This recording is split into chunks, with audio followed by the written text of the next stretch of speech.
Welcome, everybody, to the latest episode of the Union Federation podcast here on the Fandom Podcast Network and the BQN Network. We've been taking a little break, enjoyed our holidays, enjoyed our time off. We had to recover from all of our Q excursions because it's Q. I mean, what can I say? But unfortunately, we might have been DH'd a little because we got to go back to school now because we are here to talk about Starfleet Academy. But before we get even into that, this is the Union Federation podcast here on the Fandom Podcast Network and the BQN Network. We've got all sides of Trek covered. It's going to be a lot of fun tonight. We're going to have some interesting conversation. And if you scan that QR code up on your screen, it's going to take you to the homepage for the Fandom Podcast Network's audio files where you can find all the podcasts of the Fandom Podcast Network. A lot of good stuff out there, a lot of things to check out. But you know what? We are here to talk Starfleet Academy, and I need some students to help me with this. Maybe even a teacher. I don't know, but I know I'm going to bring in my first troublemaking student. That is for sure, because he is the co-founder of the Fandom Podcast Network, the one and only Mr. Kevin Reitzel. What's going on? We're going back to school. I feel like we're missing a Rodney Dangerfield representation here. I'm just saying. I was just going to say, our good friend Adam O'Brien put me and you in like a Muppet video earlier today, and I thought I looked like Rodney Dangerfield. You did, yes. That was very funny. Muppet versions of us. That was very funny. But Kevin, we're going back to school. We need more, we need a little bit more. I mean, we got to find somebody we can put in the weird mascot outfit. I think that's. Okay. I was going to say we also need a teacher, and I know we need a teacher, but we always save the best for last in this case. But let's bring in a guy. I'm not even calling him a special guest anymore. He's just part of the crew. Our good friend Gary Akers. Hey, happy 2026, everybody. I would be the guy who would be, making sure I stay on the honor roll while you two guys are in detention all the time. I thought you would be in the Mugato. Was it Mugato? Is that what that creature is? Costume? Yeah, that was my thinking. I would think that would be really itchy. Am I getting the name or remembering the name right? The white creature with the horn? The Mugatu, yes. Mugatu, yes. Yeah. Yeah. And hello to Joel. I wouldn't. Of the two mascots, I'd rather be the Mugatu than whatever the other guy was. Joel is in the chat. Welcome, Joel. Yeah. Well, welcome to school, Joel. Hopefully you'll survive the experience. But you know what? All us crazy students, but we need a top-notch teacher. Not only she has to be a captain, she has to be a counselor, because we're all a little messed up in the head here at Union Federation Academy, I should say, because we enrolled into this thing. Amy, are you sure you know what you're getting yourself into? My goodness, the rowdiest. I was just gonna say the pay isn't good, but you get your own pee corner. Oh yeah.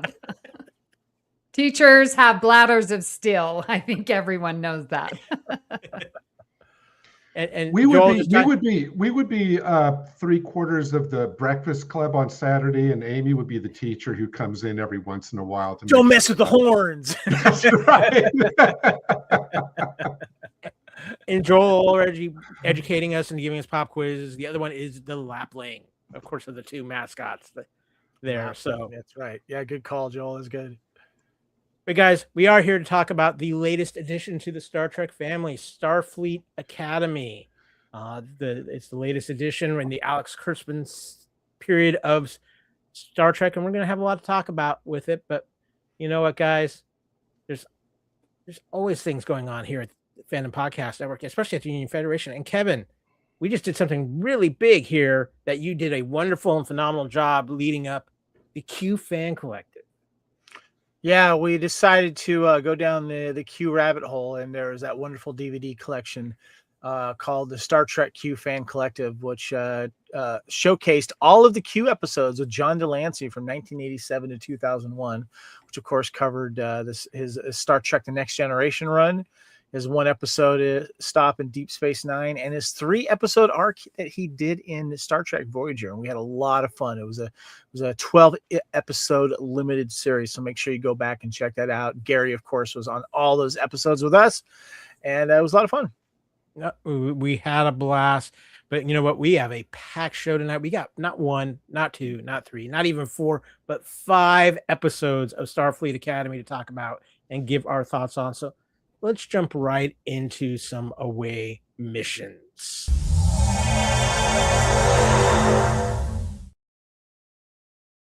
Okay, guys. Spoiler alert coming. We are talking about the first 5 episodes of Starfleet Academy. If you've been waiting because you wanted to binge, maybe, we're all coming out of the holidays. We've been a little bit busy getting back into the normal swing of things. Maybe you're not quite caught up. So spoiler alerts ahead, as Wesley will notoriously say. And, just be ready because we're gonna talk a lot about Starfleet Academy. It's gonna be an interesting conversation tonight. But let's kick things off with some Admiral logs. Miss Nelson, we got 5 episodes to talk about. You want to kick things off with our premiere episode? Absolutely. Episode 1 is titled Kids These Days. And I say that a lot. Caleb Muir and his mother, Anisha, are being held on an industrial colony along with a pirate who helped them flee Newsbraka. They're tried in court for the murder of a Starfleet officer, which occurred while they tried to steal food. Newsbraka is sentenced to jail, and Anisha is sentenced to a rehab facility and is separated from Caleb. The judge, Nala Aki, promises to take care of Caleb, but he flees at his mother's guidance. 15 years later, Nala Aki has resigned from Starfleet after shame over the trial, but is offered the chance to be the commandant of the reestablished Starfleet Academy. She finds Caleb, who has become a criminal and is still searching for his mother.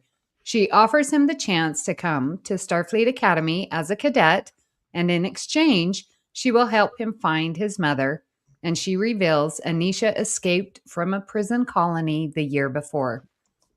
Caleb accepts and begins Starfleet Academy alongside several other students, including Jaden, Sam, Darum, and Genesis. While the new cadets are en route to school in San Francisco aboard the USS Athena, Caleb hacks into the communication system and tried to contact his mother. Newsbraka, who claims he escaped prison with Anisha, finds the USS Athena from that message and disables the ship. The cadet and officers work together to successfully repel Newsbraka, and the ship arrives at Starfleet Academy. So that was our premiere episode. Now, normally we kind of give our thoughts about each episode as we're going along, but since we're covering 5 episodes, we're just going to give everybody the rundown of these 5 episodes and really get into our thoughts about everything. Now, Amy, I'm not sure if you want to do 2 in a row, but considering the topic of episode 2, I feel like I should let you do this. Otherwise, you might hurt me. Yes. Okay, but I've got to take a drink. That's quite all right. That Romulan ale it's aged well. We don't want it to age too long. It's just an iced tea, not to worry. Sure, she says that now. All right. Well, episode 2 is called Beta Test. And my license plate is Beta Z. I'm just saying. Nice. So Chancellor Ake welcomes the incoming Starfleet Academy class and contrasts them with the current War College, the more militarized academy that remained after the burn. The cadets are assigned roommates. Caleb and Darum complain when they are assigned to the same room. After hearing from Newsbraka that Anisha had been on the planet Goja 5, Caleb and Ake search for it, but he is unable to find any record of it. Ake and Admiral Vance discuss an upcoming delegation from the Betazoids who left the Federation after the burn. The Beta Z president arrives and dismisses the Federation's request, saying that it will not sufficiently cater to their needs.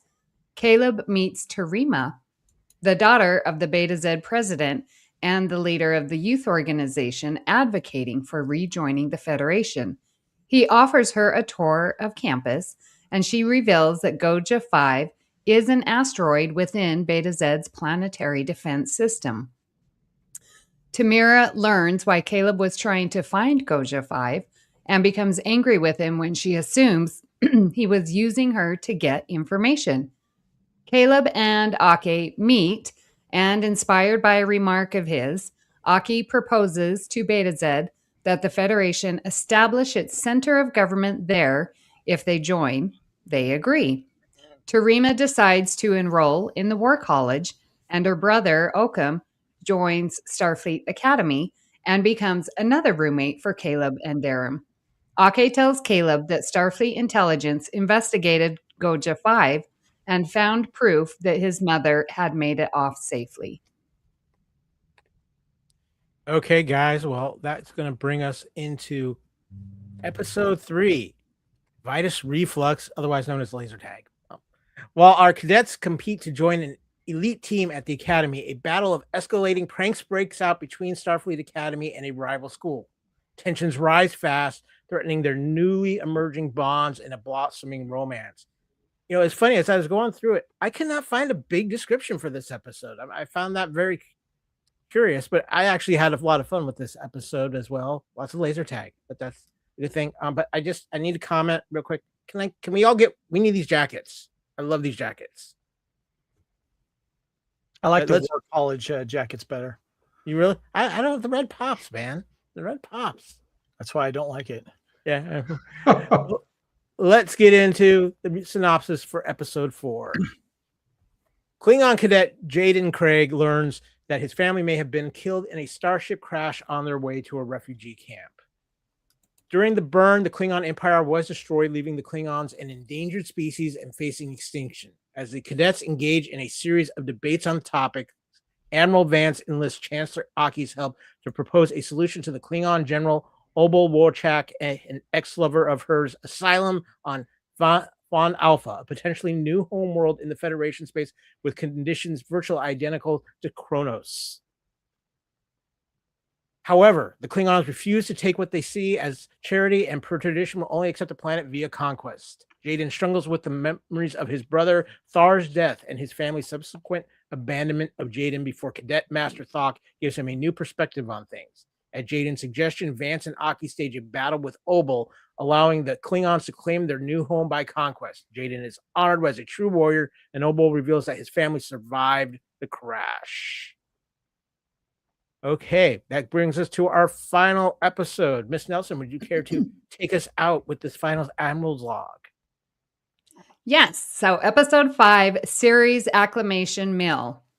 Due to her own work as an emissary for the Makers, Sam becomes obsessed with the mystery of Benjamin Sisko, the emissary of the Prophet who vanished at the end of the Dominion War. At the same time, Ake helps War College Chancellor Kelrick prepare for an important meeting with another chancellor with the help of the Doctor and Reno in an effort to make peace between them. Kelrick reveals that he feels that Ake abandoned Starfleet, leading to his animosity towards her. Sam's efforts are unsuccessful, but Professor Ilya shares with her Jake Sisko's book, Anselm, and Sam has an interaction with Jake through it. Ilya reveals that she's Ilya Dax, the current host of the Dax symbiont who was friends with Sisko. So that takes us through our first 5 episodes of Starfleet Academy. A lot going on. But before we get into some of our away missions discussing the episodes, let's do a little warp out here and talk some trivia, because there's a lot of interesting things that pop up in Starfleet Academy.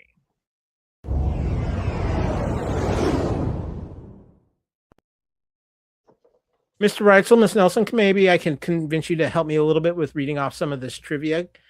Amy, I think this first one, right up your alley.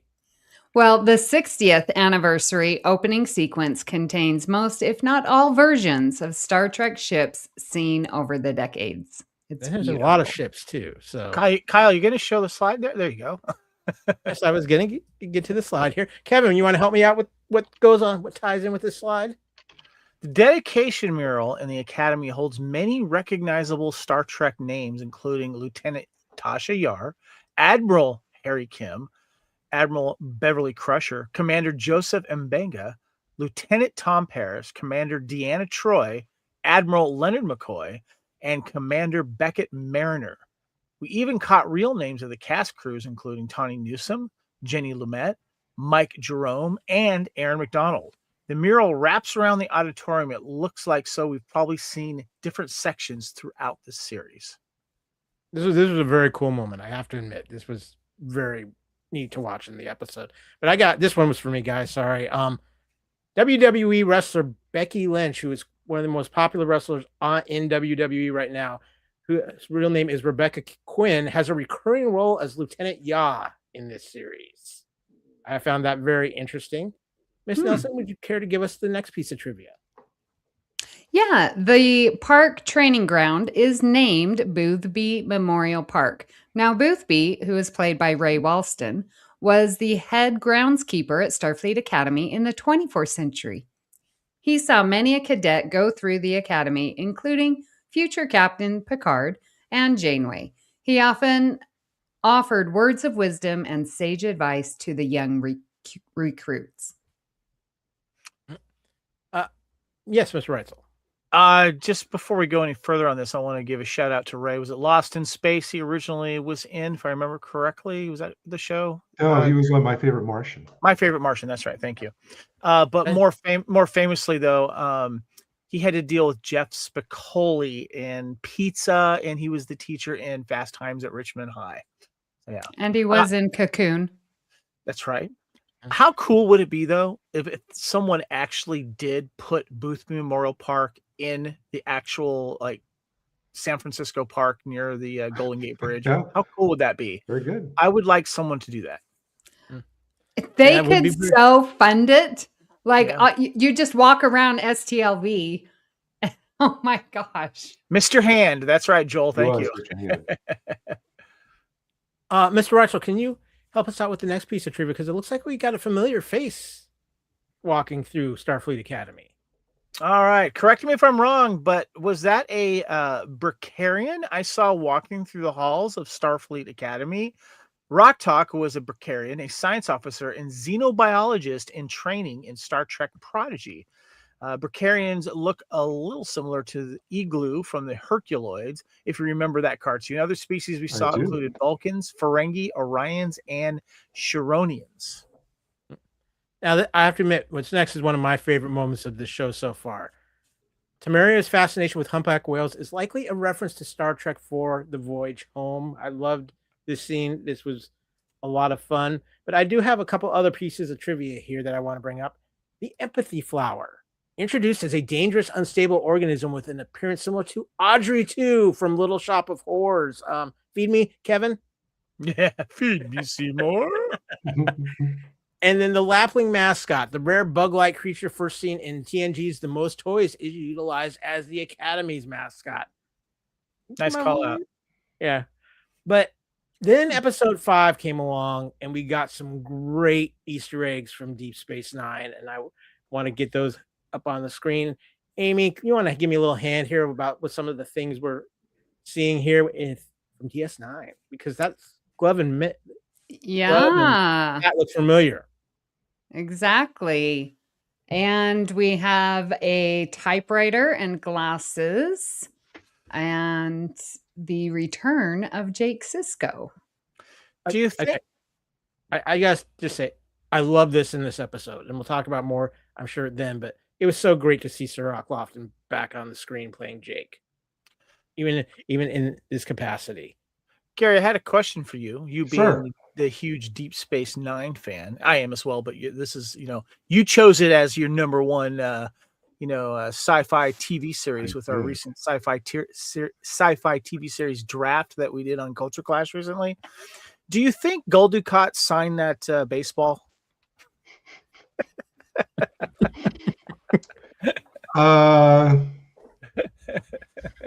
Before he fell into the fire pit. Yeah.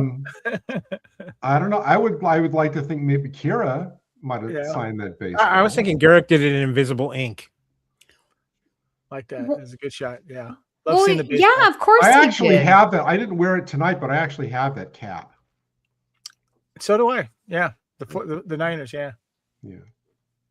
Well, and lastly, we had a little bit of merging because we had the return of Dax. As mentioned previously, the Dax symbiote shows up in Starfleet Academy and a new host called Ilya Dax, played by a certain lower decker by the name of Tawny Newsome. This Dax, though, isn't a Trill. She's a Cardassian Trill hybrid. I found this fascinating, but I thought, what a great way to get Tawny Newsom back on our screen too. I'm always down for that. So, there's been a lot of Easter eggs in Starfleet Academy. I got some of them here. Is there any others for any of you guys that might have popped out that I didn't happen to mention? What's the name of the girl that we keep seeing with the black and the white face from the original series? Oh, they haven't that named race, character. you mean? She's a background character. They haven't. I know, but what is that species name? It's the Gary Seven character, right? They didn't. In the Let That Be Your Last Battlefield, I don't think their race was named. Okay, I may be wrong, but if somebody in the chat can. I thought that was kind of cool though, just to see all these other different aliens that were representative, and I want to see if that girl has a story going forward. Curious about that. So can I ask a question? Because someone brought that up as negative to me while I was, of course, talking about it. They were saying that it felt too played, that, well, they had every kind of species and you'd pan through and there was it was like, well, doesn't that make you feel good that, there's representation there? Well, but they were saying that it was just too much. And so I asked you, what do you feel about that? In the case of that particular character, I think what the objection is because if you go back to the original TOS episode, those were the last two members of their race, which had fought themselves to extinction. And that was the whole point of that episode, is they were the only, like even the last line where it says, like, do you think Pate is all they ever had? It says, no, but I think that's all they have left. And it was implied that those were the only two male survivors of their species which had gone extinct. So I think the objection that people were raising is that this was just kind of just like a member berry, and it was put in there because it was a famous Star Trek alien that visually everybody knows what it is, but it doesn't make sense with what was set up in that original series episode. That, I think, was the objection that you're hearing. Gotcha. Any other trivia or Easter eggs that you guys might have caught that I haven't mentioned yet? I don't know. The mascot was the Mugato, which I thought was kind of cool. And if I remember correctly, I think it was either episode 2 or 3. There was Peanut Hamper was in one of those episodes, or a different one. A different one, yeah. So is that the exocomp you're talking about? No, from which one's Lower Decks? Decks. But it's an exocomp. Type of creature, or she flies around. Yes, yeah. That was in the elevator, and does the little mini droid thing with that stupid episode with the bird people. Wait, what? In Lower Decks, from Lower Decks. She falls in love with the Bird King. Oh, right. Yes. It's just the worst. Sorry about that. Oh, see, Joel interjects. Almond Basket was the new one. Thank you for being here, Joel. I really appreciate you. Thank you. I mean, I don't know if this qualifies as a Easter egg, but I mean, occasionally, like in crowd scenes, you'll see like a Ferengi or an Orion, dotted around. Yeah, they do a good job of showing a lot of races that have been in Star Trek in this show. But let's go ahead and move on into our next away mission.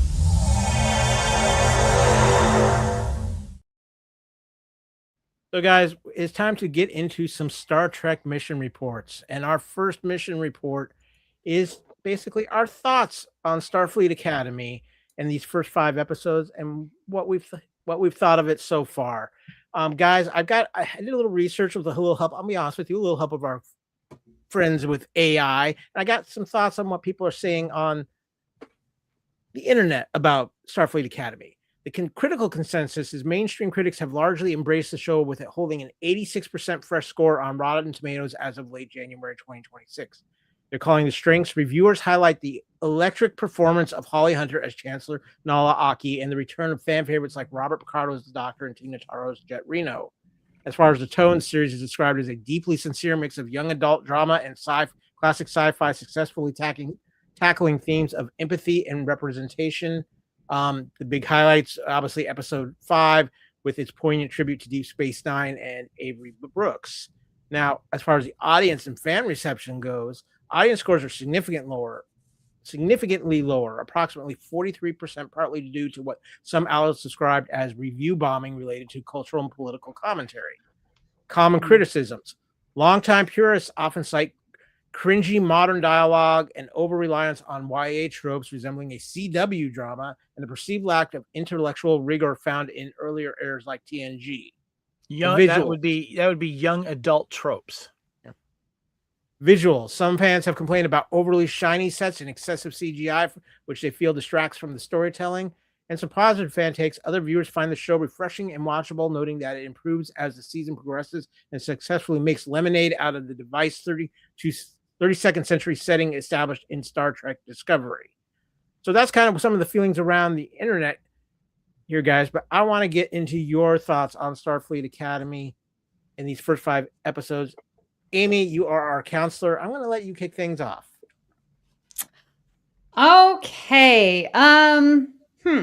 So just my overall thoughts of it. I really am enjoying this show very, very much because it is tapping into what is the big moral, what is the right, what is the capital T truths, what is it that is moving people forward to be better than what they were. And I really enjoy Holly Hunter. She's the one that sort of makes us feel like, oh, this is an after school special. I know what I'm supposed to learn. And that sort of makes it like TNG, because we sort of got that with TNG. So I am just truly loving the show. I do have a couple concerns. I don't know if we'll save those for later. You can express them now, Amy. This let fly. Okay. So just because of Discovery and the Michael Burnham show, I don't want this to be the Caleb show. And after the first 2 episodes, I was very concerned that we were going to have another Caleb show because every character was only shown in interaction with him, including Holly Hunter's. Like, she was guilty because of him. She felt guilty, and she came back and is bringing him, and everything is going to be around him. So I was very concerned. And after episode 4, I was very concerned, or I am still, that Holly Hunter's character, Chancellor, will be the Picard of there's nothing wrong with her. She's doing everything right. She's always got the look to the bigger picture comments, the wisdom. And yeah, she's very old, so it makes sense. But what's going to be her flaw that keeps her in that Benjamin Sisko realm? We want a nice mix. So those are my couple worries. But I love it that it is in this 32nd century, that we are actually seeing the building of Starfleet, because we were promised that with Enterprise, and we didn't get to see any of the building of, Starfleet. So I love that we get to see it again and learn from past mistakes, because I think that's important lesson as well. Gary, I'm going to go to you next because I have a feeling you might have a little different take.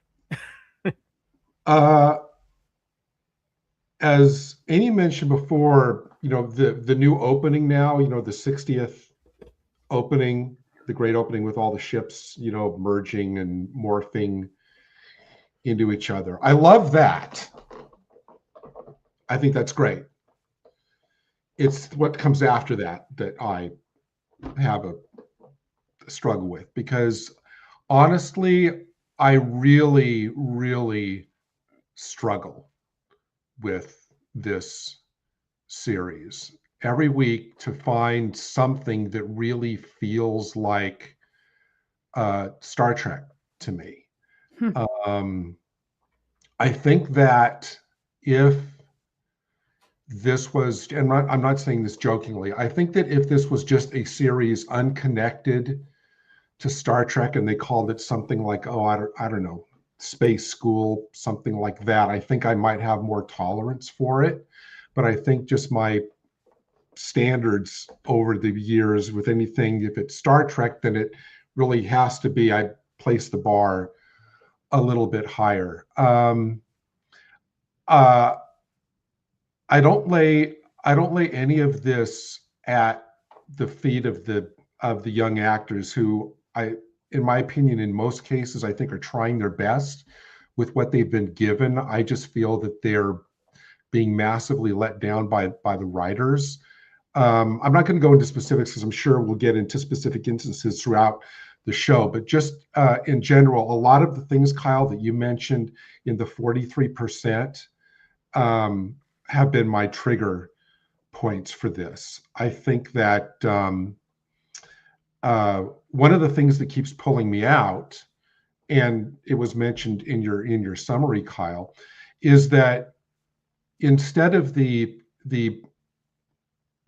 elevated language and the kind of higher level of writing of other classic Trek series, every single week, it's like constant swearing, 20th century language instead of the kind of heightened language that I'm so used to in some of the classic Trek series.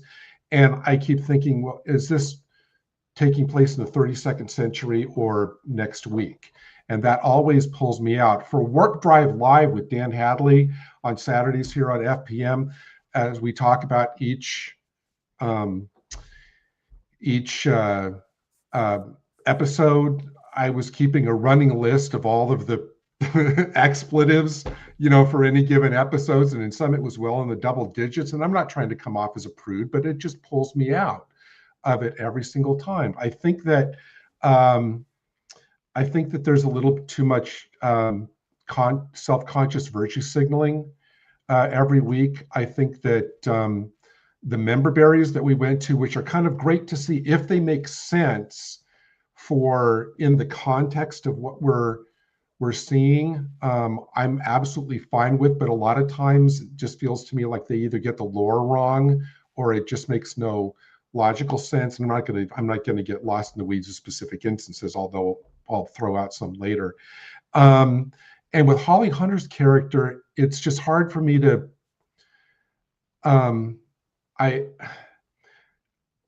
her character makes sense for me if I view her as a chancellor of a school and not as a Starfleet captain, because it just seems to me that some of the things that she does, I can't reconcile that with what in my mind a Starfleet captain should be. I don't go into each episode with my arms crossed, daring me to like it. But I've just been less than enthused so far. I want to weigh in real quick here because Haley, who is off on special missions tonight, did shoot me a quick message with some of her thoughts before I get to you, Kevin. Do you want to bring up the significance of the cherry blossom tree in the opening credits and in the middle of the quote unquote ship? Brevity of life, renewal, impermanence of existence, a reminder to cherish the present, fresh start, birth and death, beauty and violence. It's a fresh start for not only the Academy, but for the relations with other worlds that left the Federation after the burn. The duality of being part of the Federation, being in Starfleet, and how we have to have death of our past in order to have new life in our future. She's really liking the aspect of how, like you said, Amy, the kind of the rebuilding of the Federation and some of the significance with that. She has some other thoughts on characters that I'll bring up in a little bit. But Kevin, I wanted to get your thoughts on what you've seen with Starfleet Academy. I'm on. I was listening to a lot of stuff that you were saying there, Gary, and then I was also thinking about what you said too, Amy, and trying to weigh a bunch of other opinions I've heard about this show from the people that like it and the detractors. And Gary, I'm more with you on this whole thing here, and you hit on a lot of things that were concerns for me as well with this show.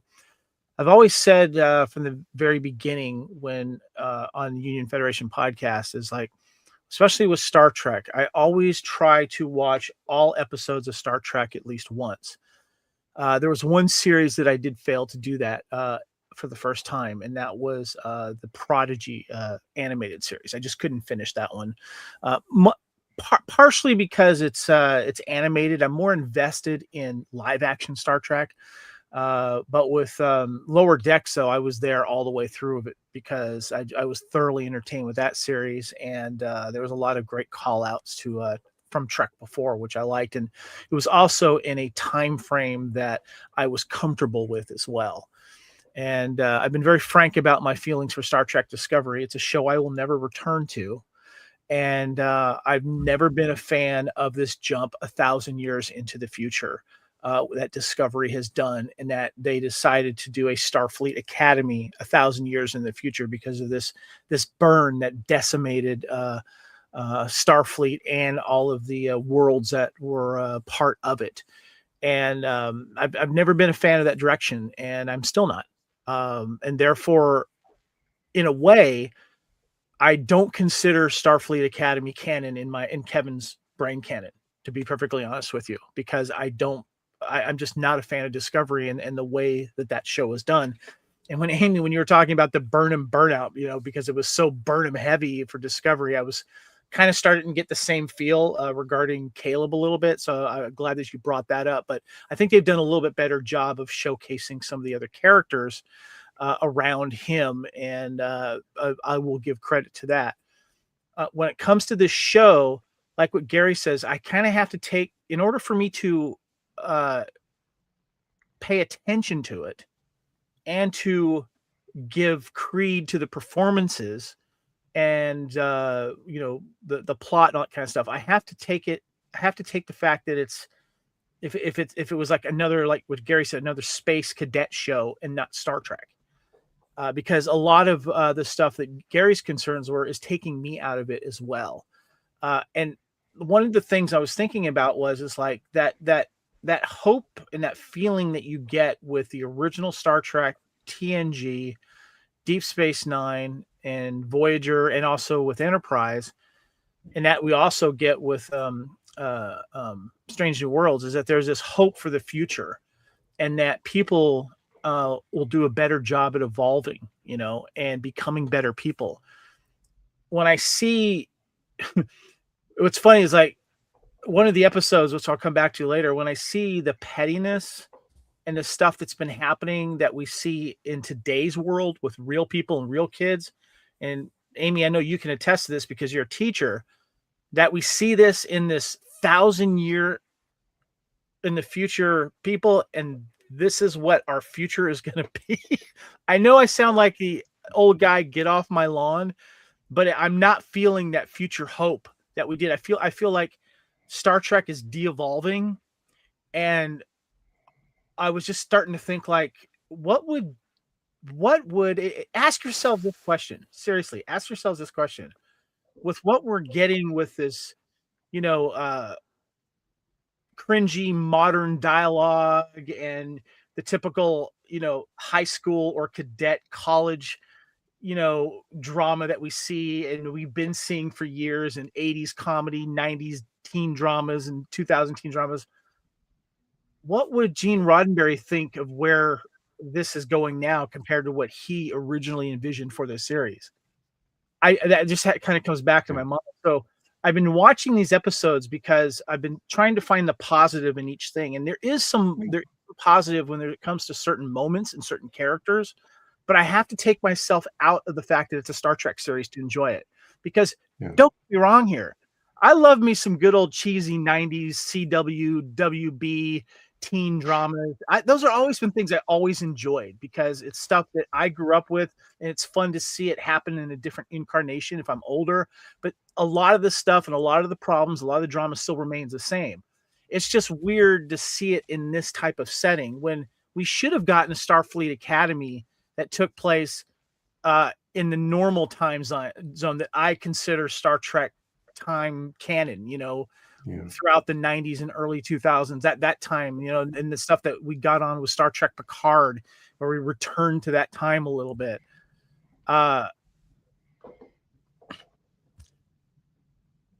I'll jump into the moments that I did pick out, but I can tell you right now, I will not be rewatching this show. Really quickly, there's one easy thing I think they could have done, which would have relieved a lot of my kind of mental discontinuity between what I'm being told these cadets are and what I'm seeing them do. In the second episode, I think it's the Amy, is it the Beta Z? Is he an ambassador? Mm-hmm. Or is he the president of Beta Z or the ambassador? President, whatever. Okay.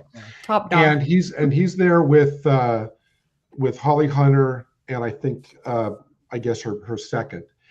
It's with the president of the Federation, who I like. I like that character.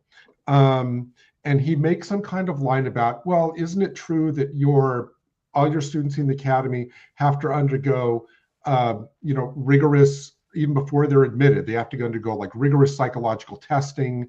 And, this team, they were all standing in I want to say the promenade, not the promenade, but he says, isn't it true that they have to undergo rigorous psychological testing and they have to do this and this and this and this, even before they get into the academy? And Holly Hunter says, yes. I actually would have taken that out because it's hard for me to reconcile what I see these cadets, what we're being shown that these cadets do in terms of, the pranking, the fighting, the this, the that. With that, I would have taken that out, and I would have the premise be more of like, look, we are trying to reestablish the Federation, and we are going to take whoever wants to come, no matter their background, and try to mold them into Starfleet officers. But because then I could reconcile the fact that, okay, we're seeing them at their very roughest, and over the time of the series, they'll evolve. But I just thought it was a mistake to already verbally in the script establish that, all of these people already had to undergo all of this and this and this, right after a scene where, the cadet who swallows a comm badge or this or that, the other thing. It's like, wait a minute, I thought these were already supposed to be the finest that the galaxy had to offer. I would flip it and make them rougher at the start so we can see them grow. I think that might have worked for me. I want to mention one other thing that you said too, Gary, was the opening sequence to this series where it shows all of the Star Trek ships. And one of the things I've always loved about Star Trek is its ships, the ships of the line. It's been some of the most creative and beautiful and well-made props, designs, especially when we get like the flyby of the ships with the shuttle, and you're getting these beauty shots, and you go back and you look at the behind the scenes of all of these TV series that we've grown up with, and they've always made these big physical copies of these ships so they can get these beautiful, like, you feel like it is real when the camera's doing it, because it is real. They're just using some creative camera passing and blue screen and stuff like that, but the ships were made. And then you see this Star Trek Discovery and whatever ship that they were using in this series, where there's no connection with the nacelles. It looks like this, obviously, like, I feel like it's more of a 2D version of these ships as well. I don't know. I know I'm not alone in this, but I just can't stand the hovering nacelle things, and you could tell they're CG. I doubt that there was a gigantic 8-foot model made of this thing, because it doesn't feel like it when they showcase it. I just had to throw it out there because I'm not a fan of the design of these weird new vessels that they're using in the 1,000-year future. I wish they would have had the Cerritos in the opening. Oh God, right? Right? Seriously, oh my God. I'm serious. Yeah. So for me, weighing in, I think I fall somewhere in the middle between what you and Gary are feeling, Kevin, and what Amy is feeling, because there's things I really do like about this show. I love several of the characters. I love how this show started off, because I think one of the things I was looking at this show being Starfleet Academy, kind of rebuilding Starfleet, considering where we saw even Starfleet was still kind of down and out at the end of Discovery. Let's be honest, they weren't full Starfleet yet. So I thought there was gonna be a little bit more focus on the world and the time of this and rebuilding of Starfleet. And it felt like that's what they were going to do in the first episode. And then they've kind of just sidetracked into school hijinks. And I feel like that there's some really interesting storylines that they I actually found the school hijinks the most entertaining part because it reminded me of all the other shows and TV series and movies that was a trope, but it's still enjoyable. Well, but when I say that, at least for me, I like some of the school hijinks are fun, but there's some very interesting storylines that feel like they've been kind of pushed to the back here while they're trying to establish some of these characters and trying to build this academy up. Like Amy, like you said, I love the Caleb character. I really like the actor who plays him. I like how he's written, but I was a little bit worried early on that this whole show is going to be focused on Caleb. And I think from episode 3 on, they've really done a pretty good job of getting more balance with the different characters. And I think that's one of the things we have to be a little patient on is this show is still building its world.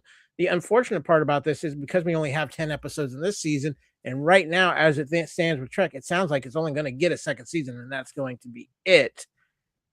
I don't know how much they can build and how much storylines they can get to, and we'll talk about that a little bit later. I like the characters. I do feel at times it's like I'm coming in and out of Trek here a little bit. There's times when it does feel very much like Star Trek. The times where it does feel like it's something different, and it can't quite make up its mind in which direction it wants to go in. And I think where I'm feeling a little disappointed into it is I really want to see more of the building of the Federation, of this new version of the Federation that they're building, and we just haven't gotten there yet. And I think they've been trying to do, as I watch it, I feel like they're doing a lot of tricks to try and bring in with Easter eggs, kind of like what Lower Decks did, but Lower Decks was able to do it in a comedy wise. But you're seeing a lot of Easter eggs in these episodes, a lot of references back. Don't get me wrong, but the 5th episode, this last episode with everything with Cisco, I love that because I love DS9, and I thought seeing Sirach Lofton on the screen, everything was very emotionally well done. But it feels like sometimes the writers can't get out of their own way at points. I think they're doing some good things, but then they take 2 steps back and it gets a little frustrating. But I'm to the point where with this, I'm invested in what they're doing and I want to see where they're going to take it. And I think that's the big thing coming in. We're through our first half of season 1. This is the point now where we need to start seeing things start progressing and moving forward with some things. And that's where I'm at right now. I'm kind of like, okay, you've got me hooked enough that I'm interested in, but can you take it up to the level that I want to see? Amy, I think you have some thoughts here. Can I challenge that, please? We have had 2 episodes dedicated to building this Federation again with the Beta Zeds and the Klingons. And that's 2 out of 5. I don't think that I would want every episode only that. So I think 2 out of 5 is pretty good in building our new Federation. I just would posit that for your consideration. No, I think that's fair, and I think that's the big thing with this show right now. Is I think it's still percolating. It doesn't feel finished. It still feels like it's in the oven and cooking. And I think too, we become a little bit spoiled by these 10 episode series that seem to just boom, boom, boom, and then we're there. And in a way, I kind of feel like we've got 5 episodes left, and they've set the ground for a lot of things. Are we? Kyle, wait, hold on, Kyle. Are you when you say boom, boom, there? Are you referring to the Discovery season-long episode arc where they're not individual episodes, or what do you mean by that? I think yeah, that's what I'm referring to. A little bit where you have the season arc, and it's always been a problem. We've talked about it on the show with Discovery. It's like you get to the end of Discovery, and it feels like they've got a lot to clean up in one episode. I just wanted you to clarify that. So yeah. Right? So, like I said, I'm intrigued by several things with this show. I want to see where it's going to take me.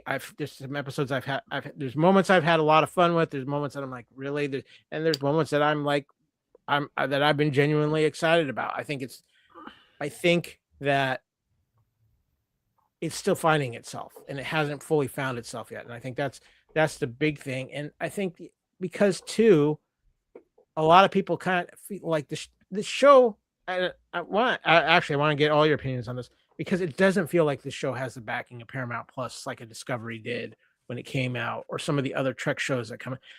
I had to search pretty deep in Paramount Plus's app to find new episodes. They weren't exactly popping up on the day of. Like, here's a new episode of Starfleet Academy. It does feel like may not. Wait. Never mind. I'll shut up. No, go ahead, Amy. No.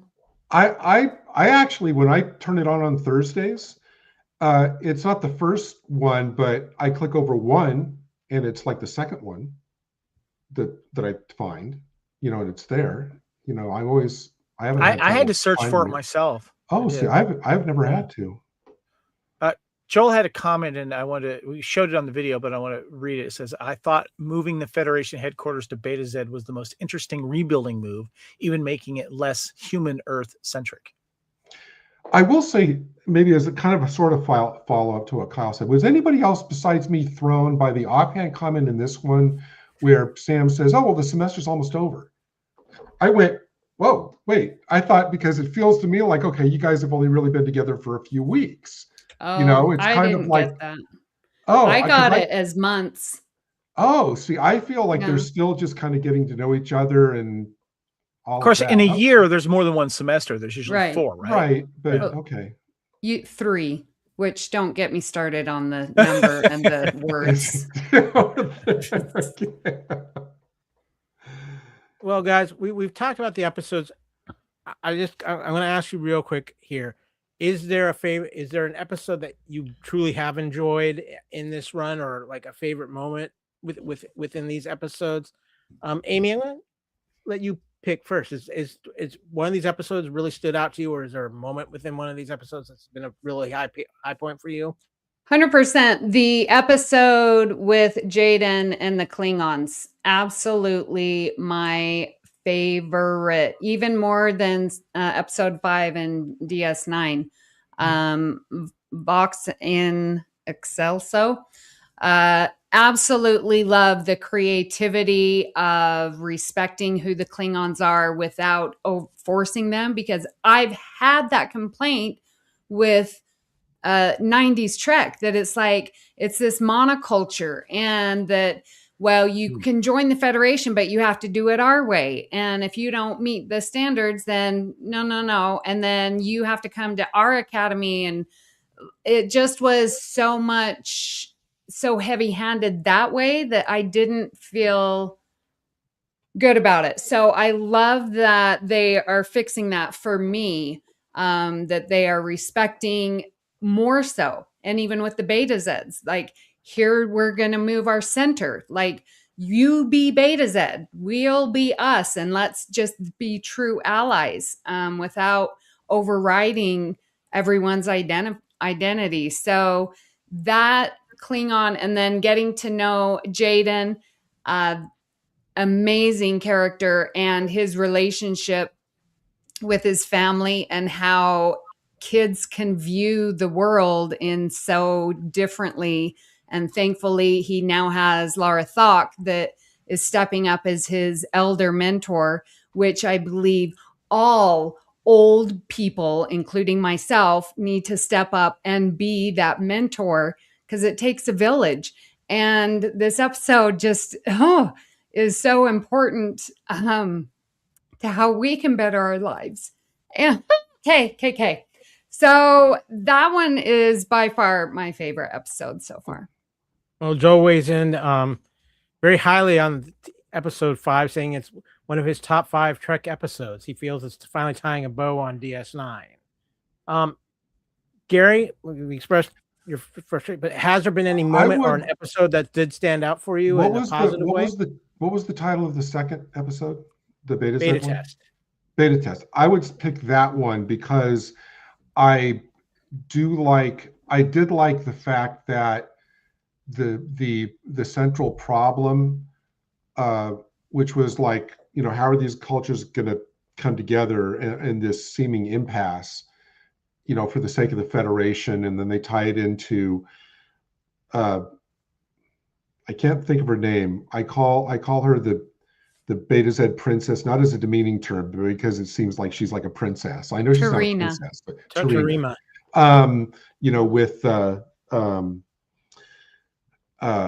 With the main character, and Caleb. I thought Caleb. I'm sorry, the names aren't registering yet to me, Yeah. so I apologize. But I just thought that one, I like the fact that when there's like large issues, that when it seems like they're really going to have to like thread a needle and come together, and it felt, the resolution felt big in terms of, deciding where the base of the new Federation would be. I really, really like the character of the Federation president. Then you mean Admiral Vance? Admiral Vance. I like the way they play him. I like the way that he handles situations. I wish he'd be in it more. But I realize that, you don't want to undermine. You don't want to. I was going to say, Amy well, Nelson is right there with you. I understand. I don't. I didn't mean to give Amy the vapors when I said that. But not. I mean, I know that they don't want to overuse it because maybe they don't want to risk undercutting Holly Hunter's kind of authority of the Academy. But that episode just kind of felt larger and closer to what I would like to see, more of, which is kind of what you were saying about progressing not just the kind of insular world of the Academy, but the larger redevelopment of the Federation. Kevin, what about you? Is any moments that have stand out in a positive way, or an episode you did truly like? The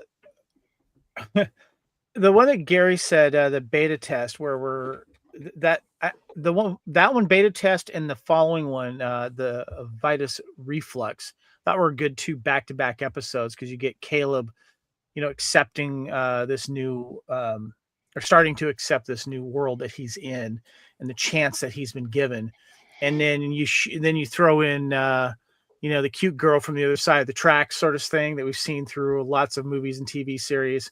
The daughter of the other side, and the war college and stuff like that, and I actually like the when the cadets compete, because when I was looking at the closest thing that we really got to fun cadet hijinks was Star Trek 2009, and the Kobayashi Maru and all that kind of stuff, and so even though it was weird in the setting that it was, I was able to take myself out of it and saying, this could have taken place at another timeline for Starfleet Academy. And when it comes down to it, we see that nowadays, and we have for years in our times of classes competing, and especially when it comes to colleges and military cadets, there's a fierce competition, and sometimes it gets nasty. And we saw a little bit of that going on, but then we saw the pranks, which I thought was done really well. But I think that third one is probably the one that I enjoyed the most.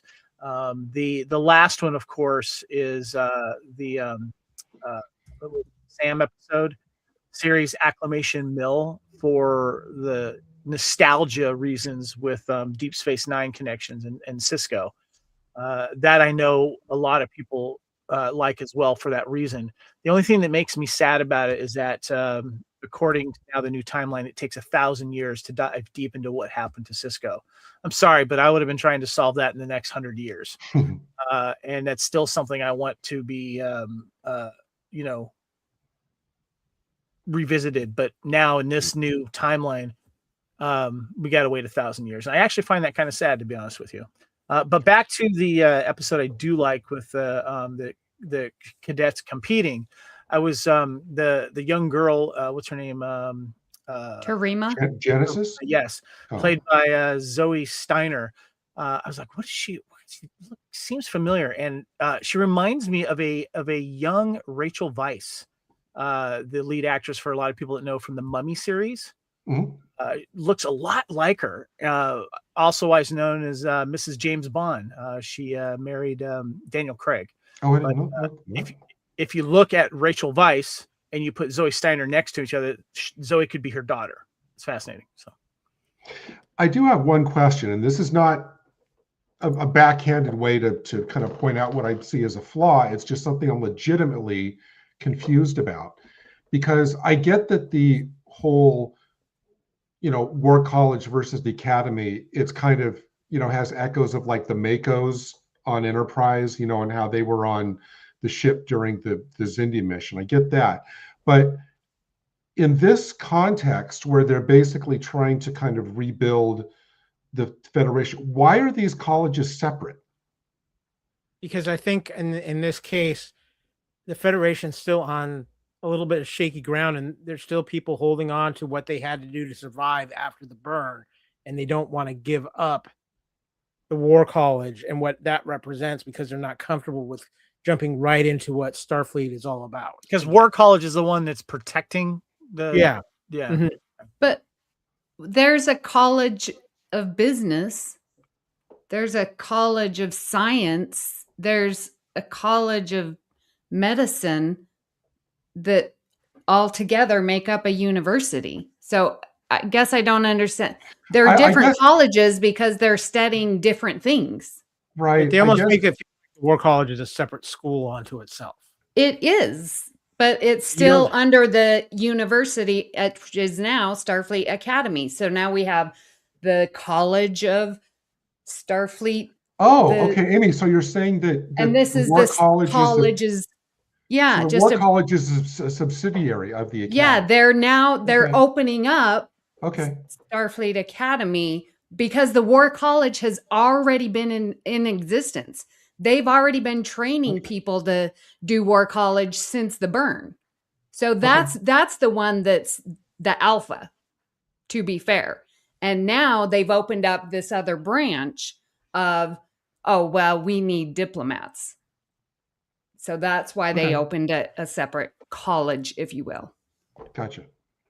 Well, guys, let's move into our next away mission. Let's talk about the cast of this show.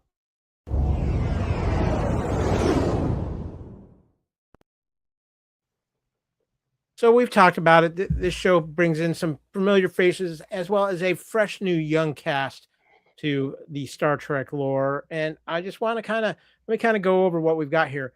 Surprisingly enough, when I went to IMDb, Stephen Colbert is actually the digital dean of students on this show. Kyle, you want to put the slideshow while you're doing that? Yeah.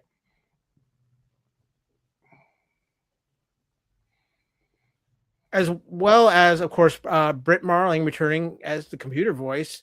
And of course, we have Holly Hunter as Captain Nala Aki.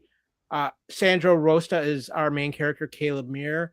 Kareem Diane is Jaden. We've got Carice Brooks as Sams. George Hawkins is Darren Remy. Bella Shepard plays Genesis. Gina Yashir plays Laura Thok. Of course, Robert Picardo back as the Doctor. We talked about Zoe Steiner as Tamira Sandal. Oded Fear is returning as Admiral Vance. Tig Notaro returning as Jet Reno. And we have Raul, and I'm not, but Bonaja as Commander Kelrick. And so I just want to ask you guys, thoughts on the cast. Is there somebody who's standing out? Is there somebody who you're just not sure about yet? What are your thoughts been on the cast? Kevin, I'm actually going to let you kick this one off. I'm enjoying Holly. I think she is. I'm still kind of warming up to her style, but I just enjoy Holly Hunter in general. I'm a big fan of hers. And I'm kind of curious to where she's going to take this character and interpret it throughout this series. And I'm getting a pretty good feel about that. I do like Caleb. I just think that the Sandro is doing a really good job of, because obviously we got the mystery about the mom, and we're, whether or not that'll be, touched on at the end of the season. I'm hoping that it will be before it ends.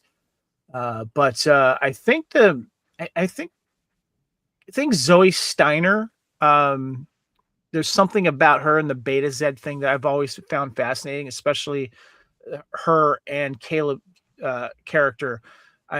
I like watching those two together and those two come together, because obviously they're both from different sides of the track when it comes to, the two different competing cadets thing going on there, and they're both caught in the middle there. I find that worth watching and interesting for me. And she plays a good game of one-on-one. This is true. Yes. Yeah. I'll stop there, but there is one thing I had an issue with one of the other characters, but I'll wait till later. So, Amy, what about you? Who stood out in the cast for you?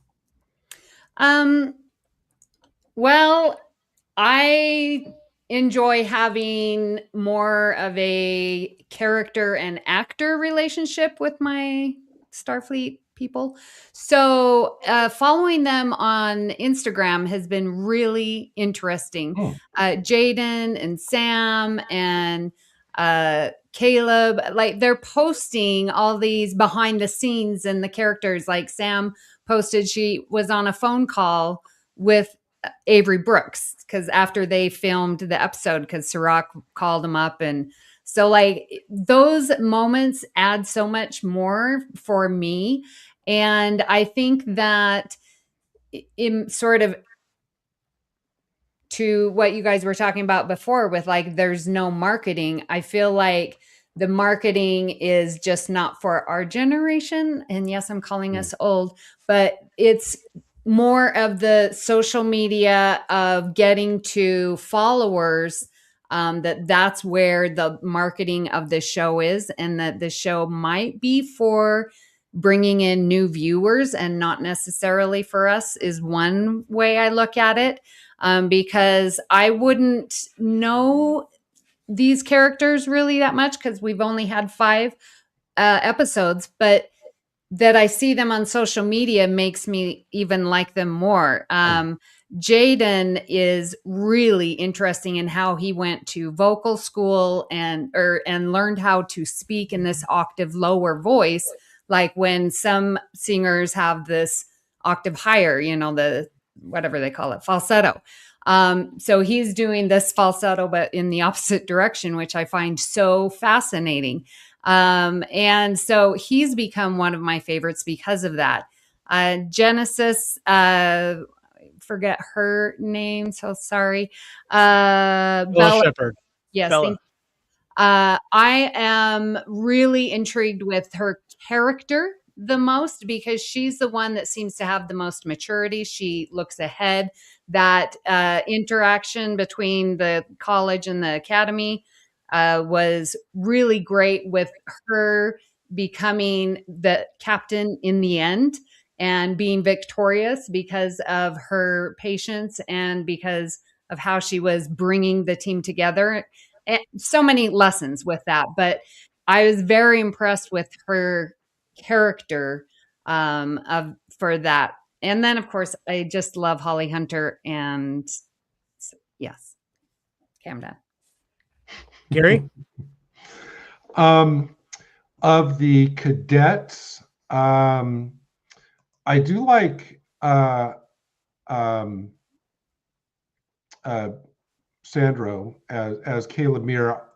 With the, I totally agree 100% with the proviso that Amy brought up at the beginning. They need to not make him all knowledgeable about everything and bring him down to, although I think they were kind of skating close to the edge where he was able to all of a sudden, totally reprogram Sam, who was a creation of a planet of holographic characters, and yet here comes Caleb along in about 3 seconds can prove it. I thought I was going like, don't do that.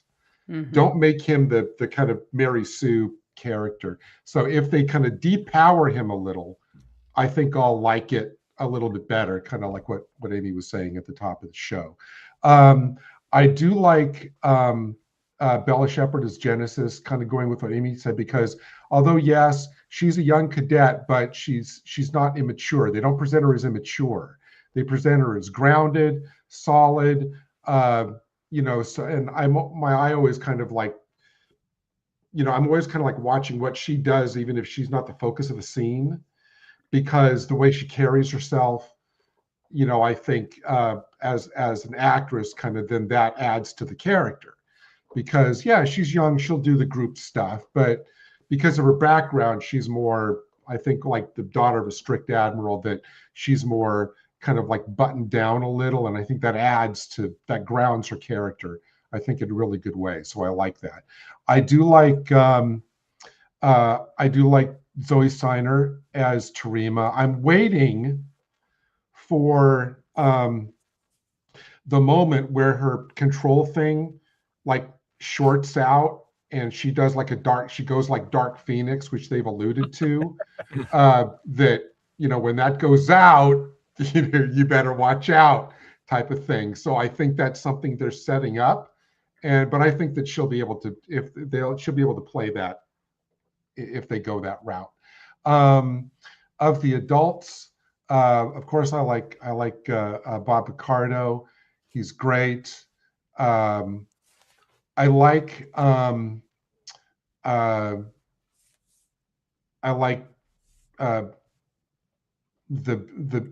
dry, sarcastic wit of Tig Notaro. I think that she kind of punctures the pomposity of some of the other characters, and I think that's kind of needed. I do like the commandant of the War College, in that he's able to like speak some truth, like where he kind of has the confrontation with Holly Hunter about, you abandon the Federation, but it doesn't make him an antagonist or the villain or whatever. It's like, no, he's able to speak honest truth without diminishing anybody, and I think that that's good. So yeah, a couple of the adults are standing out, a couple of the cadets as well. I think for me, really, there's not anybody in the cast that I've super disliked. I was a little iffy on the Sam character, just because I felt like that could be easily a lot of Star Trek tropes with that character. But after this last episode and her performance in that, and just what they did with her and everything with DS9, I thought that really helped elevate that and get a much better understanding of that character. And I think that's been part of the issue too with Academy, is we haven't really gotten a full understanding of all of our characters yet. Holly Hunter's kind of up and down for me. There's times when I really like her.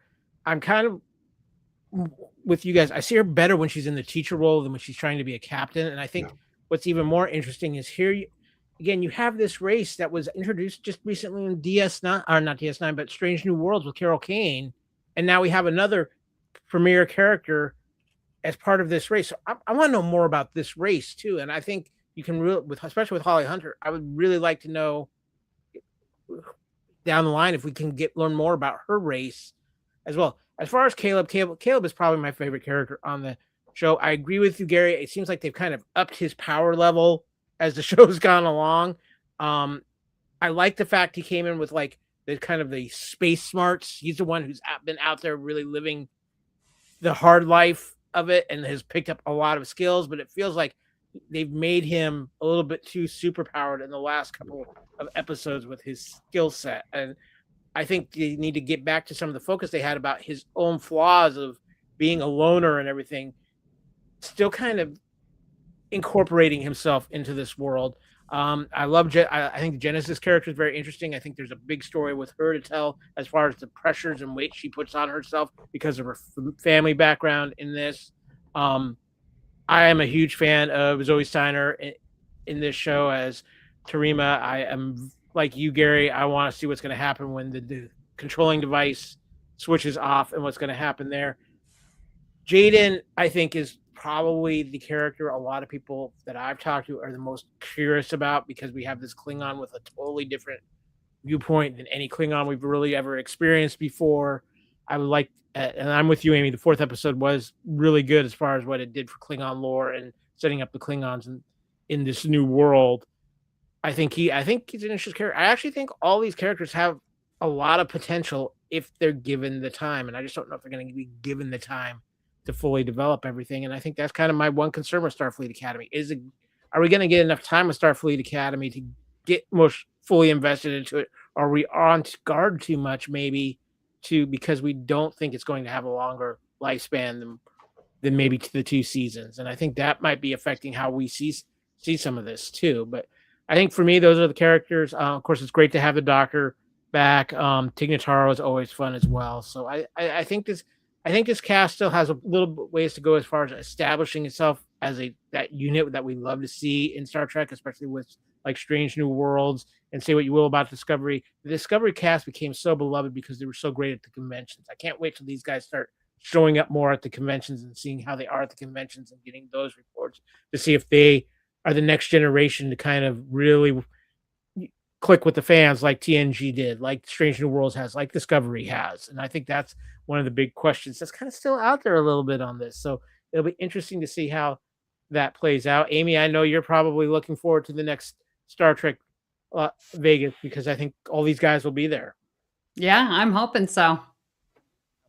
Well, let's move on to our final away mission.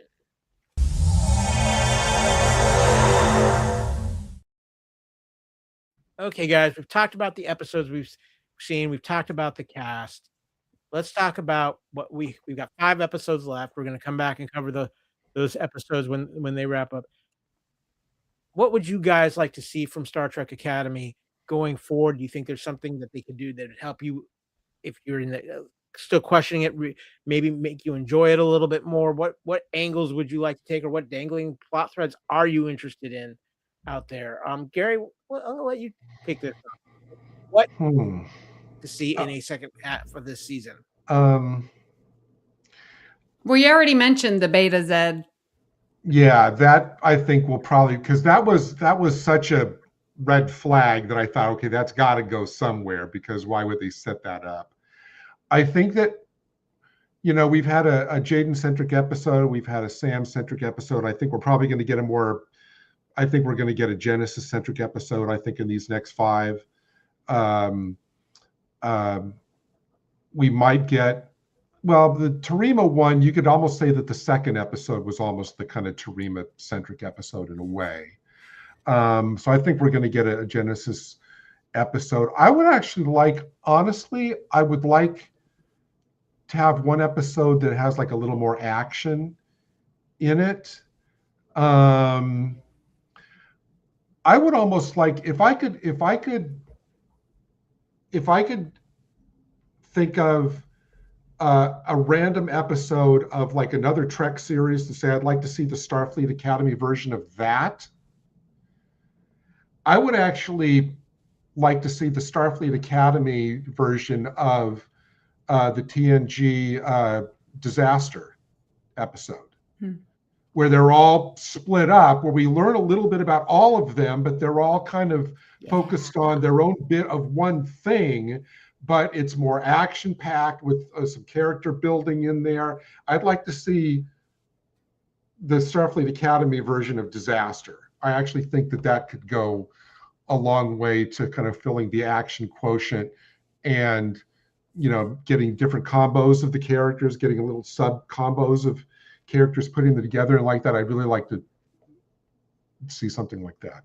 Love that. Amy, what about you? What would you like to see? What would you like to see happen in the second half of season 1? Yeah, I'm very curious, hoping that we get a Genesis episode, because she's becoming, a real good character. Joel says, I hope they have a triple Dax photo shoot at STLV. That would be awesome. Yes. And I am very curious to see where Jaden's personal life is going to end up. There's lots of talk about him and Kyle. So Haley mentioned that to me in text, guys. So I'm very curious about Jaden and continuing his story. Not a full episode, just, the little tidbits that they drop here and there through the episode. Kevin? We need to get those cadets. Not kind of in line with what Gary was saying, but we need to get these cadets and the cadets from the War College on a ship and on a mission. That's where you need to really test them. And we got a little tease in the beginning of the first episode where they're on the ship and they're being attacked and all that kind of stuff.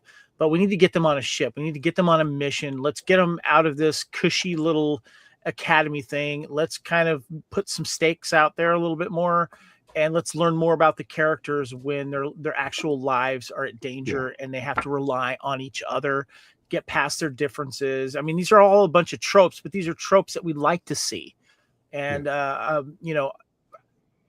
we need to see them on a ship, on a mission. And in situations like this, I would think that, yes, you are sitting down and you're doing your courses and you're going to your classes and, you're having your little rivalries with your, the people from across the track, so to speak. But, it was like, in my days of yore, when we were taking our driving course, we actually had to get in cars, and learn and take that class in high school. Let's get out of the comfy area. Let's get in there. Let's get something serious. Let's put some lives in danger, and let's see how these people react. I'd like to see more. Yeah, absolutely, Ken. I'd like to see more struggle, because that's where the growth comes, is through the struggle. Yeah. Not by it's like sailing, coasting through and everything. So there's got to be some failures. There's got to be some struggles. There's got to be some setbacks and stuff, because that's all part of it. And they need to start including a little bit of that as well. Okay. Alien. Kevin, what you were saying, they need to do what they did with Peak Performance, where they took Riker off to the battleship and have them battle each other and use their strategy. And yes, they need to do Peak Performance. And Gary, I love that, where it's like, I want to see this episode done here. I love that idea. Yeah. Well, that's Disaster is one of my top 3 favorite TNG episodes anyway. So when I think about TNG, that's one of the episodes that I just automatically gravitate to. But I realized in thinking about that would actually make a really strong Academy episode. For me, I think we've got 5 episodes left in this season. I think at least 2 of the remaining 5 are going to be, one of them will be a Genesis episode focusing on her, because each cadet's getting their moment. I think there probably will be an episode that's going to focus more on Holly Hunter's character a little bit more. My prediction is, though, that possibly the last 2 episodes are going to take us where we started. Something's going to happen with Caleb's mother, and I think what you're going to see is Caleb leaving the academy, but his friends going with him to have his back. And they're going to get their experience in real life space situations. Paul Giamatti will be back in that, and they're going to help Caleb find his mother, because they know as their friendship has grown and their bond has grown, they realize how important that is. Now, whether we have wrap up in that at the season's end, or we end on a cliffhanger, that's going to be the big question. But I think that is the direction they're going to for the end of the season. Yeah. Kevin. I just want to ask you, I'm going to ask you, Kyle, and because I know you would get the reference. But when you were watching the Sam episode, the last episode, the way that episode started, did you get any Scott Pilgrim versus the World vibes with the? I was definitely picking up a lot of Scott Pilgrim versus the World vibes with the graphics and the the talking to the camera and all that kind of stuff. So. Let's jump to that shot number up. Yeah. Have you seen this movie, Gary? I have not. Yeah, it's a must see. It's a fun movie. I do need to give this show a shout out, though, because this last episode, and I know that I've read the internet and a lot of mixed feelings on it. Some people are ranking it really high. Some people aren't enjoying it at all. It was so nice to see any Trek show truly give Avery Brooks his props and dedicating that episode to Avery Brooks, who has not acted in years. I mean, it's been a very long time, but his importance to Trek, seeing Sirikloff then back on our screen, having the Dax reveal, I think they did a beautiful job in giving us some stuff for DS9, which really hasn't been, outside of a few things in Lower Decks, it really hasn't been recognized to me like some of the other shows. Voyager's gotten a lot of love in the last few years, obviously TNG and everything. So I just want to give them some props for that. But I also want to say this for Starfleet Academy. It's time to move forward with your own story. And there's been a lot of looking back at the history of Starfleet and things like that to get us to this point. But it's time in this next half of episodes to really start establishing Starfleet Academy as its own show and what direction they're going in. And I think that's going to be the most interesting thing to watch play out over these next 5 episodes. Is Starfleet Academy going to start establishing itself on its own 2 feet and not just oh, hey, we're the Star Trek school show or whatever. Let's see what they're going to do with this here, because even though there are times when I don't feel like I'm watching Trek with this, there are times that am, and I feel like there is still the opportunity there to really cement this as a Star Trek show if they do depending on how the writers take this. And I think that's what's the interesting thing to play out. You're messing with a time period we really none of us really know that much about except for Discovery, so they have some flexibility here.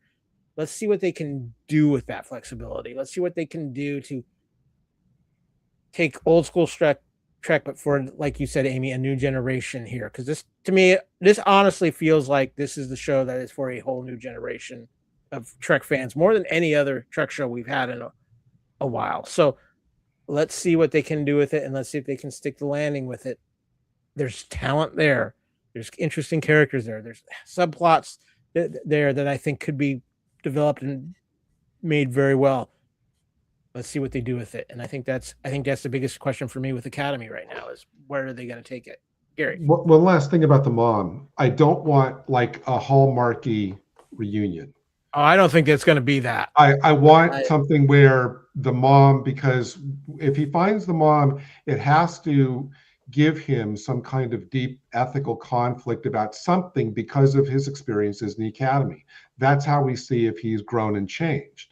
Like she's involved with some nefarious stuff or involved in something which causes him, a dilemma where he really has to, it's like, is he going to go back to what he used to be, or is he going to be more what he's grown into? That's how, in my opinion, they need to play that. Yeah.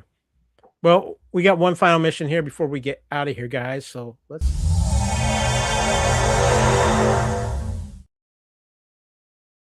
It's time. We've got 5 episodes of Starfleet Academy. We're through the first half of season 1. Joel just waiting. I bet the mom is in charge of the pirates now. Something like that. I think it could very well be that. But it's time for our MVP, or maybe the least valuable player for these episodes of Star Trek Academy. We've got we've got our cast here. Who has been your MVP or LVP so far through these first half of Starfleet Academy? Amy, I'm going to kick things off with you. You are in charge. You are the adult in the room with all of us students. I don't know. Well, okay, I'll just take her. Holly Hunter. She's just doing such an amazing job. I do agree with you that she serves better as a chancellor, and it is difficult because wrong time to discuss this. Let's get back.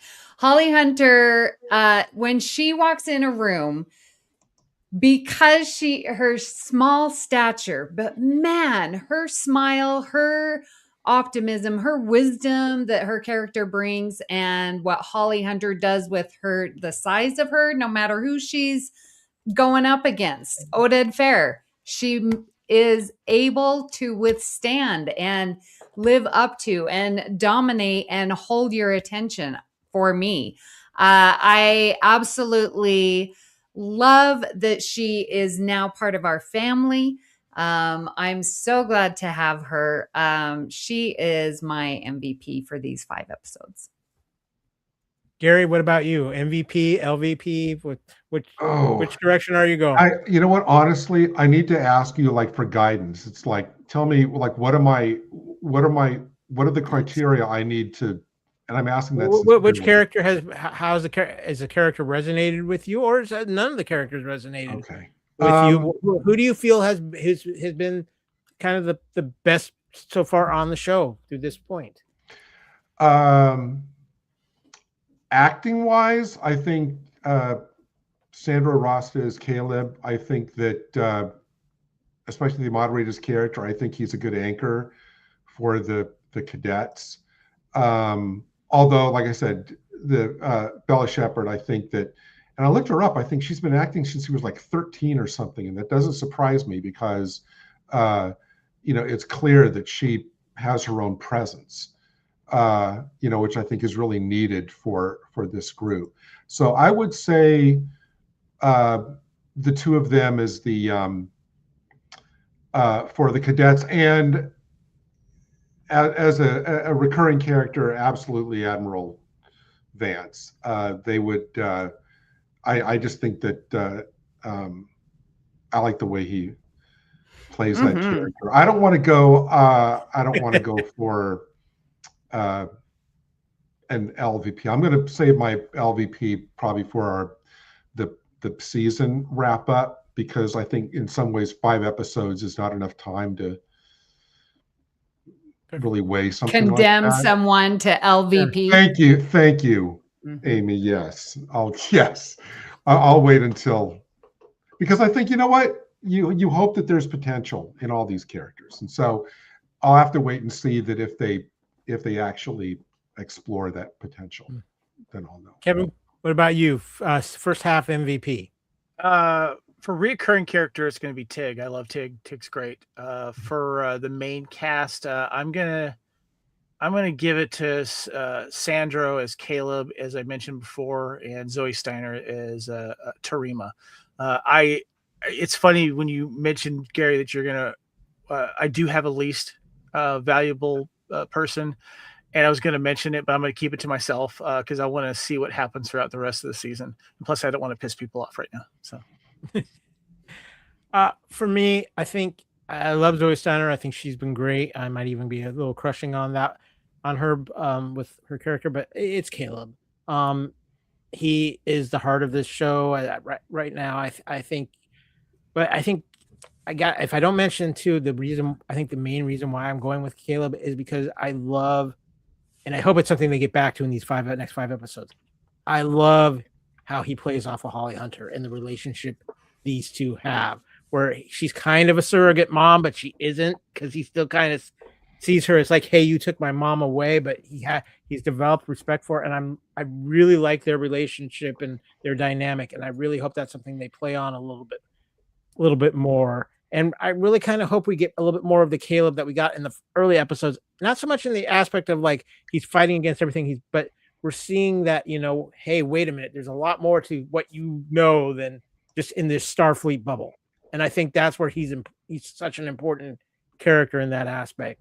And I think again, I'm going to hold off on LVP too, because I don't think 5 episodes is a fair enough time unless somebody's just been that bad, and nobody on this cast has been that bad. I think that for the most part, the cast across the board has been solid. Some are more my favorites than others, but that's how I feel about it. I think Caleb has been the standout of this season so far, and we'll see how it goes as we move forward. I got to say, I am really kind of a little sad that none of us picked the Mugatu as the MVP in these first 5 episodes.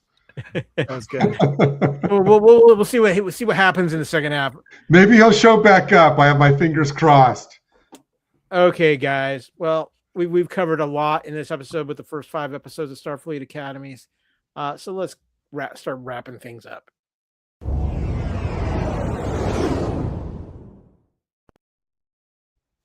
This has been episode 240 of the Union Federation, as we've been covering the first episodes 1 through 5 of Starfleet Academy. Just real quick, guys, any final thoughts, anything you might not have gotten a chance to say now that here's your chance. Amy, I'm seeing you shaking your head no. Any no final thoughts or anything you want to get out there before we close this thing out? No, I'm good. Everyone knows I love it. Mr. Reitzel? I'm good. Gary? I do want to say that of the especially since we were looking at what we were looking at just a second ago, the posters, I do think that the poster with all of them like walking toward us, and the Genesis character was out front, and that made me think, okay, they're going to eventually, she'll be the kind of main driving character of this. I think that I really like that. Of all the various marketing setups they've done, I kind of like that one the best. I said it before, I'll say it again. I think Starfleet Academy is at a point now where it's time for it to find its own footing, not so much live on Star Trek lore, but let these characters develop and start telling their own stories here. I think they did a nice tribute with DS9 in the last episode, but let's move it forward. It's time to move it forward now, guys. Let's see what you can do. Let's find a way to make Trek Starfleet Academy stand on its own 2 feet now. It's time. Let's see what you can do with it.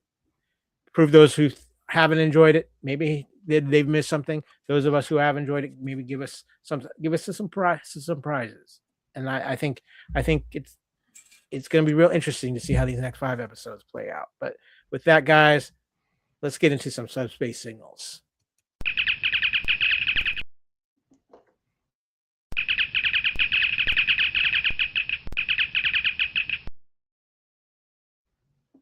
This is the Union Federation podcast on the Fandom Podcast Network and on BQN. I want to thank you guys so much for joining us as we talk Starfleet Academy.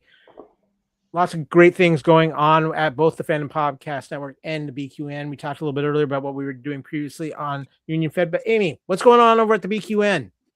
Oh, we are in full swing with our Infinite Diversity. They're covering Starfleet Academy. All Good Things is going along. We've got our Trek Masters YouTube show going on with Davey. So, we've got History of the Zalogis. So lots going on over at BQN. Wow. As you guys are just assimilating the internet. That's just, we know how it goes over there. Speaking of assimilating, we are all over social media as well. You can find the Fandom Podcast Network on Facebook, Blue Sky, Instagram, Threads, Twitter, X, whatever you want to call it these days. Just look for the Fandom Podcast Network or at FanPod Network. You can find me, Kyle, on Facebook, Kyle Wagner. You can find me on Instagram and Threads at AKyleFandom, and you can find me on Blue Sky and Twitter at AKyleW. Amy, where can people find the queen of the BQN? You can find us on Instagram, Blue Sky, and Facebook and YouTube at BQN Podcasts. Gary, where can people find you on socials? You can find me on X at Gary A, capital A _ retro. Facebook as Gary Akers. You can also find me elsewhere on FPN on Saturdays with the newly revived Warp Drive Live with Dan Hadley and crew, and on Thursdays still covering all things Doctor Who with Type 40. Just be careful being in that blue police box for too long. Things happen. I'm saying. You get claustrophobic really fast. Yeah. No, it's bigger on the inside. Stop it. Kevin, where can people find you on social media? You can find me at the Union Federation Facebook group where we talk all Star Trek and Orville. You can also find me personally on all the socials at Spartan_Phoenix. And of course, too, please visit our TeePublic store where you can find the gear of the Fandom Podcast Network, including that Union Federation red shirt. Kevin's sporting it, not the red shirt. He's smarter. He's smarter than the rest of us. But usually it doesn't go too bad for people who buy the red Union Federation t-shirt. Just go to teepublic.com, search for the Fandom Podcast Network or any of your favorite shows on the network. We've got shirts, we've got hats, we've got mugs, pillows, tapestries, bags, everything. It goes back here a little bit, kicks back here to keep the dilithium crystals charged because that ain't cheap anymore. I've looked into alternate forms of energy, but you just can't get that warp kick without your dilithium crystals, guys. Just saying. But this has been the Union Federation podcast again on the Fandom Podcast Network on BQN as we have started our Starfleet Academy coverage. We will be back to cover the final 5 episodes of Starfleet Academy once those have wrapped up. And, we still have some other Trek coming on later in the year. We got some more Strange New Worlds to go investigate. Season 4 will be happening, and you never know what news might break in the Star Trek universe. We'll be here to talk about it. But until next time, remember, live long and prosper. And without a doubt, we are the weirdest ship in the fleet. And thank you also to all of the crew that have been in the chat. We love you guys. We do this for you. Have a great night, everybody.